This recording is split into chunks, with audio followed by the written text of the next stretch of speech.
Okay, right. I'm supposed to smile more in my videos, and it's quite apparent that I haven't been. So I'm going to be smiling in this one.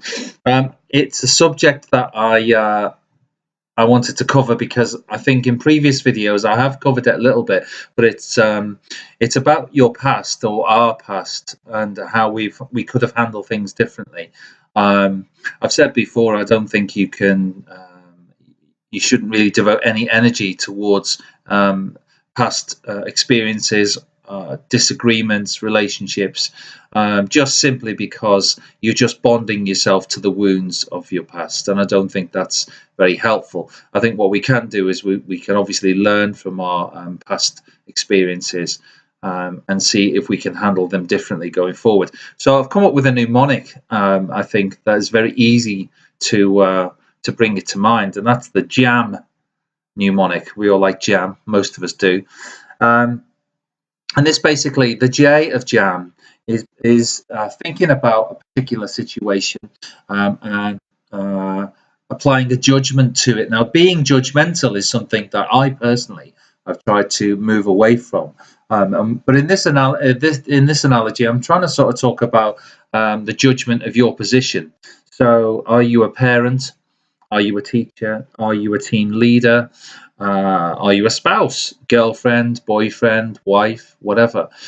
Your position in that situation is something that sometimes can drive the conflict a little bit further. If you are a parent talking to a younger child, or if you are a teacher talking to a class, sometimes that particular position and the way you judge it will drive that down the wrong path, really. So you've got to be aware of what judgments you're making at that particular time. The A of J.A.M is an appropriate response. Now, in terms of any kind of problem, situation, conflict, argument, debate, your responses, I think, what I'm trying to do is make my responses more than what they used to be. So they could have been in previous times. I could have been quite mean. I could have been quite critical or cynical or suspicious.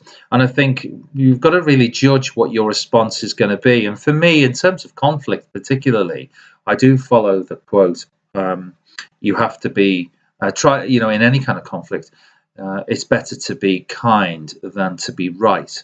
I think there's too much gesturing, posturing in any kind of debate when really people just want to be right, and they can be or they can't be, but that's really not the point. I think your responses need to be kind, they need to be fair and balanced rather than critical and mean and harsh. So you choose an appropriate response. The third thing, or the third letter of J.A.M, being M, I think is basically being mindful, using your mind, thinking about how maybe you have handled it before, or you may have had a situation like this before, and using that previous stuff that's gone on in order to take yourself forward. Like I say, it's all about learning. It's all about trying to get to a point where people feel as though they've been heard. Something was mentioned to me very recently is that people tend to heal when they've been heard. So that's quite a nice way of putting it, I suppose, as well. So if ever you find that you're getting yourself in a jam, then use the J.A.M analogy or the J.A.M mnemonic. So check what your judgments are, figure out an appropriate response, be mindful of the last time it may have happened, and whether you can fix it and make it a little bit kinder going forward.